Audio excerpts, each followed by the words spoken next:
Hello guys, ഇന്ന് നമുക്ക് ജേർണലിങ്ങിന് വേണ്ടി ഇതുപോലത്തെ ഒരു നോട്ട് ഉണ്ടാക്കിയെടുത്താലോ. അതും വിൻറ്റേജിൻ്റെ തീം വെച്ചിട്ട്. ജേർണലിങ്ങിന് മാക്സിമം ഇതുപോലത്തെ നമ്മൾ പ്ലെയിൻ ആയിട്ടുള്ള നോട്ട്ബുക്ക് തന്നെ യൂസ് ചെയ്യുക. എന്നിട്ട് അത് ഇതുപോലെ വൈറ്റ് കളർ ഷീറ്റ് വെച്ചിട്ടൊന്ന് കവർ ചെയ്ത് കൊടുക്കുന്നുണ്ട്. ഇനി നമ്മൾ ഫുൾ ഹാൻഡ് മെയ്ഡ് ആയിട്ടുള്ള ഐറ്റംസ് യൂസ് ചെയ്യാൻ പോകുന്നത്. അപ്പോൾ ആദ്യം ഇതുപോലെ ക്രഷ് പേപ്പർ ഉണ്ടാക്കാൻ വേണ്ടിയിട്ട് ജസ്റ്റ് ഇതുപോലെ ഒന്ന് ക്രഷ് ചെയ്യാം കേട്ടോ. എന്നിട്ടൊന്ന് നിർത്തിയാൽ നമുക്ക് നല്ല രീതിക്കുള്ളൊരു ക്രഷ് പേപ്പർ കിട്ടും.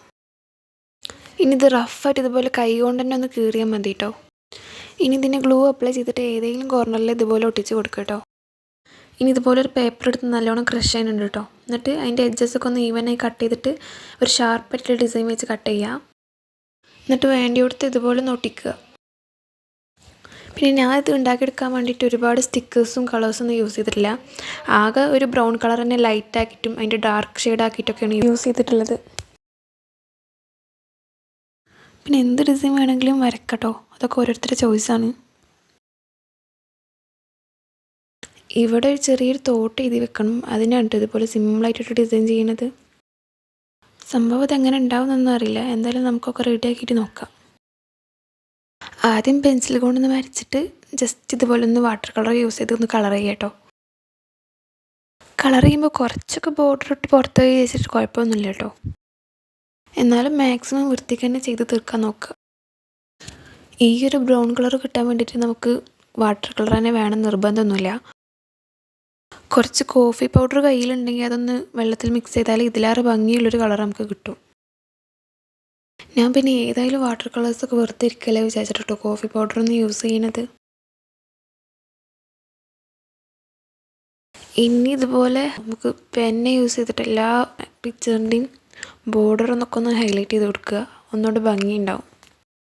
കാണുന്ന ഗ്യാപ്പിലൊക്കെ ഇതുപോലത്തെ കുറേ ചെറിയ ചെറിയ സാധനങ്ങൾ ഞാൻ ഇൻക്ലൂഡ് ചെയ്യുന്നുണ്ട് കേട്ടോ.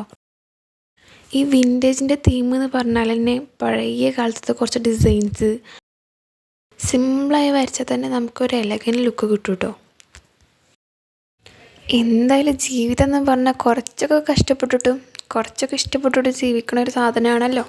അപ്പം അതിൽ നമുക്ക് കിട്ടുന്ന കുറച്ച് സന്തോഷങ്ങളും സങ്കടങ്ങളും കുറച്ചൊരു തോട്ട്സും ഇതൊക്കെ ഒന്ന് നോട്ട് ചെയ്ത് വെക്കുക വിചാരിച്ചിട്ടാണ് ഞാൻ ഈ ജേർണലിങ് തുടങ്ങിയത്.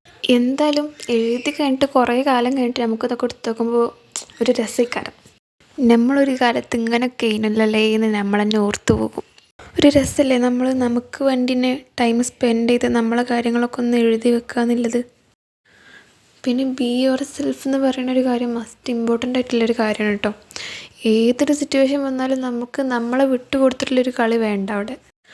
ഏതൊരു സിറ്റുവേഷൻ വന്നാലും നമ്മളായിരിക്കുക, അത് അത്രേ ഉള്ളൂ. അപ്പം എന്നാൽ വീഡിയോ വൈൻഡപ്പ് ചെയ്യാനുള്ള ടൈമായിട്ടോ.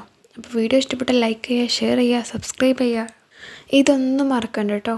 അപ്പോൾ ഫൈനൽ ലുക്ക് ഇഷ്ടമായില്ലേ എന്നൊന്ന് കമൻറ്റ് ചെയ്യണേ.